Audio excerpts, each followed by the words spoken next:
नमस्कार, मैं हूं नीलू और इस वक्त एक बड़ी खबर आ रही है। लाउड स्पीकर विवाद से जुड़ी खबर है, जहां पर इलाहाबाद हाईकोर्ट की टिप्पणी आई है। मस्जिद में लाउड स्पीकर लगाना मौलिक अधिकार नहीं है। लाउड स्पीकर लगाने की मांग की याचिका को अब खारिज कर दिया गया है। तो लाउड स्पीकर को लेकर एक याचिका दाखिल की गई थी हाईकोर्ट में, लेकिन अब हाईकोर्ट की टिप्पणी है। विवाद से लाउड स्पीकर से जुड़ा यह विवाद है, जिसमें इलाहाबाद हाईकोर्ट की टिप्पणी कि मस्जिद में लाउड स्पीकर लगाना मौलिक अधिकार नहीं है। लाउड स्पीकर लगाने की मांग की याचिका अब खारिज कर दिया है हाईकोर्ट की तरफ से। तो लाउड स्पीकर विवाद को लेकर लगातार घमासान मचा हुआ है। इसको लेकर हाईकोर्ट में एक याचिका दायर की गई थी, लेकिन अब हाईकोर्ट की तरफ से एक टिप्पणी आई है। इस मामले में हाईकोर्ट ने कहा है कि मस्जिद में लाउड स्पीकर लगाना मौलिक अधिकार नहीं है।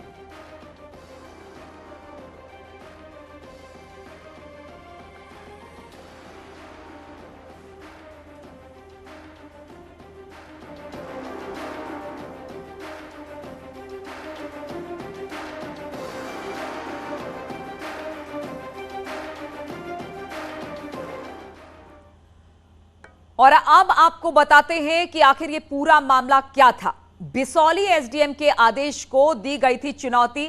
हम आपको बता दें कि किस तरह से बिसौली एसडीएम के आदेश को चुनौती दी गई थी, जिसमें यह कहा गया था कि मस्जिद में लाउड स्पीकर की नहीं थी इजाजत। उन्होंने कहा था कि लाउड स्पीकर को आपको उतारना पड़ेगा। मस्जिद में लाउड स्पीकर की नहीं दी थी इजाजत। इसके बाद धोरनपुर गांव में नूरी मस्जिद का यह पूरा मामला था, जहां पर एसडीएम ने लाउड स्पीकर को उतारने की बात कही थी।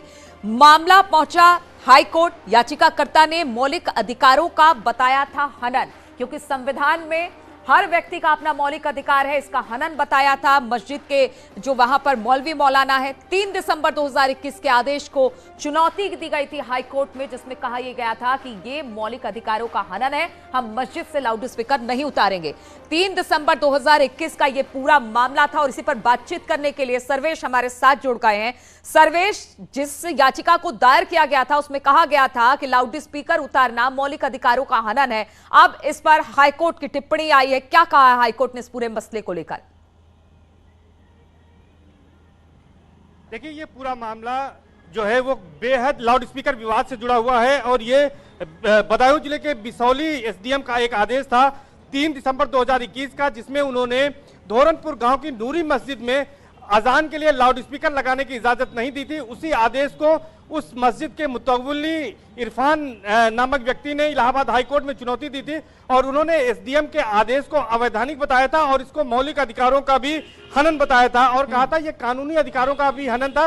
इलाहाबाद हाईकोर्ट ने इस मामले पर सुनवाई की है और जस्टिस विवेक कुमार बिड़ला और जस्टिस विकास बुधवार की डिवीजन बेंच ने सुनवाई करते हुए यह टिप्पणी की है कि मस्जिद में लाउड स्पीकर लगाना मौलिक अधिकार नहीं है। कोर्ट ने साफ तौर पर इस आदेश के साथ ही साथ इस याचिका को खारिज कर दिया है, यानी कि अजान के लिए लाउड स्पीकर लगाने की इजाजत इलाहाबाद हाईकोर्ट ने भी नहीं दी है और एसडीएम का जो अनुमति न देने का आदेश था उसको कोर्ट ने सही करार दिया है। दरअसल मैं आपको बता दूं, इस पूरे विवाद की पृष्ठभूमि में मई 2020 में इलाहाबाद हाईकोर्ट ने एक आदेश पारित किया था और यह आदेश बाहुबली मुख्तार अंसारी के भाई एमपी अफजाल अंसारी की ओर से याचिका लाउड स्पीकर को लेकर दाखिल की गई थी कि तमाम मस्जिदों में जो लाउड स्पीकर लगाने को लेकर उस मामले में तमाम बड़े वकीलों ने इलाहाबाद हाईकोर्ट में पैरवी की थी, लेकिन उस मामले में भी कोर्ट ने यह कहा था कि अजान जो है वो इस्लाम का हिस्सा है, लेकिन लाउड स्पीकर इस्लाम का हिस्सा नहीं है। मस्जिद में स्पीकर लगाना मौलिक अधिकारों का हनन नहीं